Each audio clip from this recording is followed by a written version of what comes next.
Today we want to reflect briefly on the use of words, the words we use.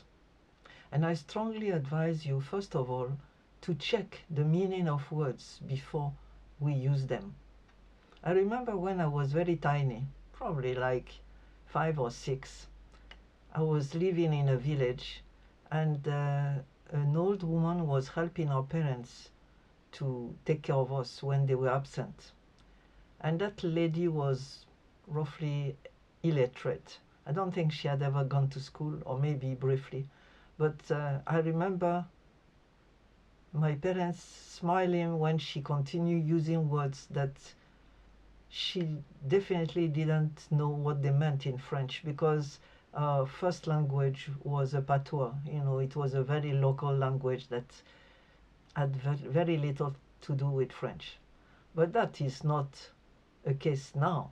You can't find people today that are illiterate. So let's check what people do with words. You need to understand what you use, the words you use, and also you have to make sure you mean what you say. And I give you the example of wicked. We knew that this meant originally intentionally harmful, corrupt, or depraved. According to Google, a wicked dictator, for example. And we also know that this word had something to do with the sorcery and the association of them. But now, if you look at what the intelligence are saying, it is that wicked has evolved from meaning evil or morally bad to also describing something mischievous or even very good or extremely intense, depending heavily on context and tone, with its slang use meaning awesome or very. And that has been popular since the late 20th century, especially in New England, according to artificial intelligence, and British slang, often used as an intensifier, like wicked cool or wicked fast. I remember when we came first to England, coming from Nigeria, we never used wicked for something good. But I noticed that it was peculiarly, easy to say for youth. The young people around us were saying, wicked. And I was really shocked, I must say.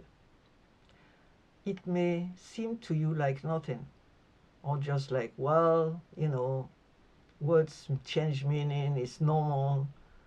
Every language is alive and changes. Yes. But it is also symptomatic of something that happens and that is not advisable. Let's read the word of God. Isaiah 5 verse 20. Woe to those who call evil good and good evil, who put darkness for light and light for darkness, who put bitter for sweet and sweet for bitter. And the following verse says, woe to those who are wise in their own eyes and clever in their own sight. And that's exactly what we are talking about. People one day used that word for the first time. Somebody said, oh, wow. And because people like to challenge the existing rules and regulations, they just adopt it, and then with their fans, especially among the youth, then it goes and continues, and very soon the dictionary adds it to its lot. And what it means is that gradually we lose sense, we lose the perception of what was right or wrong. We just switch it around, and then it becomes a badge of honor. Like many young people go to prison and add it to their CV as it was. You can say that, well, I've gone to prison, I'm a hero. So if you kill, you become a hero, a badge of honor for you. If you lie, people lie themselves to oblivion, and then they don't know now what is true and what is not. And all around us, that's the situation. To the point that people deny events and realities, even if you put it before their eyes. I say it's not true. And you come back to the time of Jesus, when Jesus told Pilate, "I'm for the truth," and Pilate said, what is truth? That was 2,000 years ago.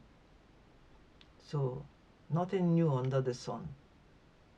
Please stop using words anyhow, and especially don't call good what is evil, because it will guide people astray. It will lead people astray. People need to know that what you mean is what you say, and that what you say is what you mean, and that the whole thing is the truth. Okay? So please check your words and use them well.